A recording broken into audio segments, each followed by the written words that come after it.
Hello and welcome back to another video. In this video we're going to go over some of the problems that you could encounter with your brake pedal in your braking system while you drive.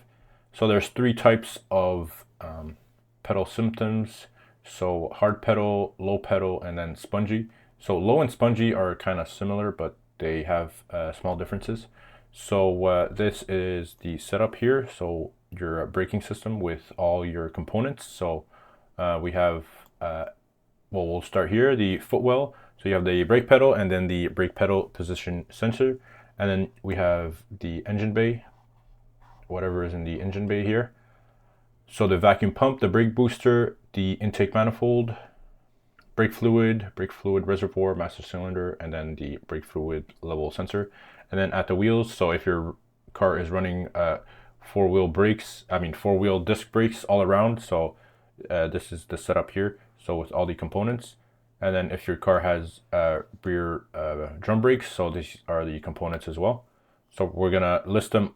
So I've listed all the components so we could diagnose each problem here and then tell you which one is at fault. So all right, so we'll start with hard pedal. So hard pedal only comes from one faulty component, which is this guy over here, the brake booster. So the brake booster is a component that helps, that uses vacuum pressure to help you press the brake pedal. So it amplifies the force from the brake pedal over here.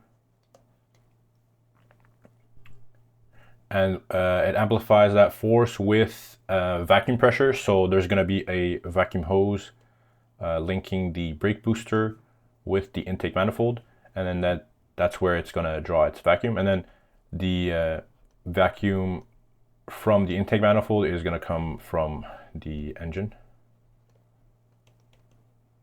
and that's where it draws vacuum. So there is a component here called a vacuum pump, which also supplies vacuum to various other components, not only the brake booster, but various other components that need it. And then it's kind of a added bonus for the brake booster. If the brake booster and the intake manifold don't make enough vacuum, then this guy is where it's going to come in and help out. So these are found mostly in turbocharged cars, diesel, and small engine vehicles where they don't produce enough vacuum to help with the brake pedal. So a hard pedal will only come if you either have a faulty vacuum pump, a faulty brake booster, or a crack or a hole inside this vacuum hose that connects the brake booster with the intake manifold. So these are mostly the signs, or these are mostly going to be the reasons why you have a hard pedal. All right, and next up we have low pedal. So low pedal can come from a few different reasons. So one, not enough brake fluid. So if you're low on brake fluid, either from a leak, and that's the only reason why you would be low on brake fluid, is either from a leak. You shouldn't be losing any brake fluid at any moment when driving. So a low brake pedal is going to feel like you have to push the brake pedal all the way down for the car to eventually stop. So low brake fluid will do that. A leak in the brake lines or the brake hose will also do that. So I have the brake hose over here, a leak in there. Yeah, just a leak in general. So wherever the brake fluid can escape, so also the caliper. And if you have rear drum setups, also from the wheel cylinder over here. So if you're losing brake fluid, then you'll have that low pedal feeling. Okay, and the low pedal also comes from these guys over here. So guide pins. So if you have seized guide pins, so if you have one seized guide pin, then you won't feel a low pedal that much. But if you have multiple seized guide pins, so across, let's say three of your wheels, so 1, 2, and 3, then you're going to lose a lot of braking power. So the guide pins help engage the outer pad. So since your caliper here only has one piston, so that piston is only going to push on the inner pad. There's nothing to push on the outer pad, so that's where the guide pins come in. So if one is seized, then you're going to lose the braking power of that outer pad. And if you have multiple seized ones, so either 2 or 3, then you're going to probably lose like 25 or even 50% of braking power, since these guide pins aren't doing their job, and most of the outer pads are not going to be pressing on the rotor to stop the vehicle. So that's where a low brake pedal would come in. Also, a low brake pedal sometimes would come from worn out brake pads, or if you have the drums set up in the back, worn out brake shoes over here. So the material on the brake pad or the brake shoes, they're worn out and they're not doing their job as efficiently. So that's why you have to press your brake pedal really low or really hard, and then only towards the end where you would get your braking power, and then you would eventually feel the car stop. So worn out brake shoes or worn out brake pads, but usually these come with noises, so a lot of noise if these two are worn. So most customers will notice a noise first before noticing a loss of braking power. All right, next up is spongy pedal.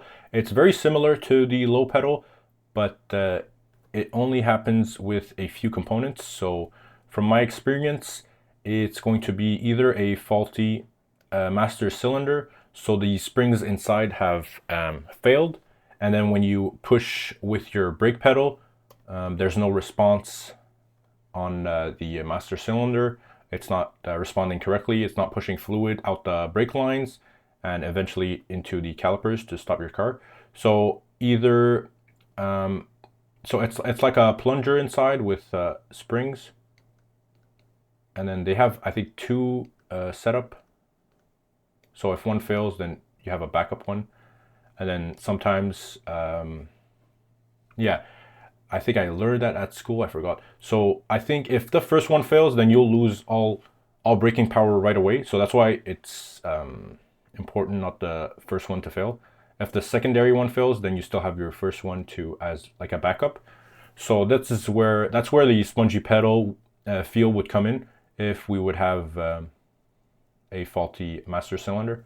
So we had that once at my work where it was kind of a mistake on the technician side. We were bleeding out the brakes on some car, probably it was a Kia Rio, and then because they replaced rear calipers, and then the technician that was so you always need 2 technicians to bleed out the brakes. So one guy pushing the brake pedal on the inside, and then one guy at the calipers to bleed out the brake fluid. And then the guy that was inside the car, he was smashing the brake pedal like for fun. He was just like going ham on it, like bam bam bam bam bam, like probably 10 times every 5 seconds. He was like just, you know, joking. And then and then eventually he actually broke the master cylinder. Something went wrong. He broke some components inside, and then yeah, the guy that was bleeding on the caliper side, he said, "Hey, there's nothing coming out. What's going on?" And then after they diagnosed, they found out that the master cylinder broke because he was pressing the brake pads rapidly. I don't know how often or how common that problem is if you smash your brake pedal that many times and then it just broke the master cylinder. So at the end we had to get a new master cylinder for the customer. I'm not sure who paid for it, but it was just a pretty funny story. So yeah, the lesson of the day is don't don't F around with customer cars, because stuff like that could happen. And I remember that master cylinder was $600 plus labor to fix it. I'm not sure who ate that bill, but yeah. So that's where you would get a spongy brake pedal, is a faulty master cylinder. And then you would also get a spongy brake pedal from this guy over here, once again, the caliper. So if the caliper piston, the seal inside is seized, then you would also get a spongy brake pedal feel, since if you're pushing fluid, say you're pushing brake fluid from the master cylinder and then the caliper piston is seized, so it's kind of a force acting back towards your brake pedal. So that's why your brake pedal would kind of bounce back to you, and that's where you would get that spongy brake pedal feel. So from a seized caliper over here. And you would also get the same thing if, say you have a seized wheel cylinder at the rear drums. So the cylinder is the same thing, so it's going to act as a force countering your brake pedal force. And then that's where you would get the brake pedal, the spongy brake pedal feel.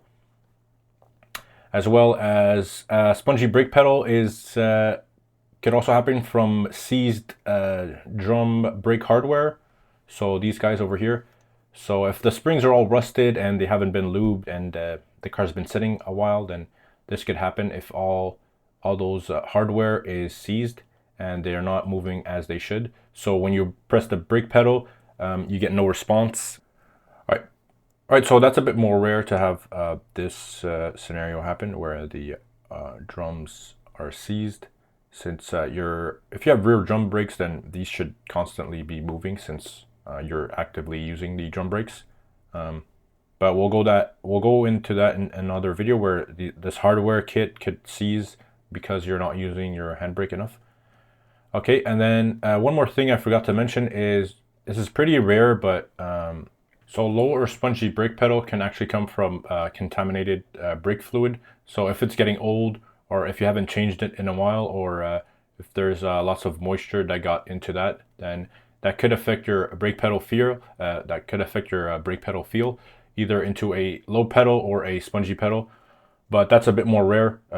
Usually the other stuff that I've listed are going to be top complaints from customers, and then this scenario is a bit more rare, but it is important to mention just because contamination of brake fluid is something that happens.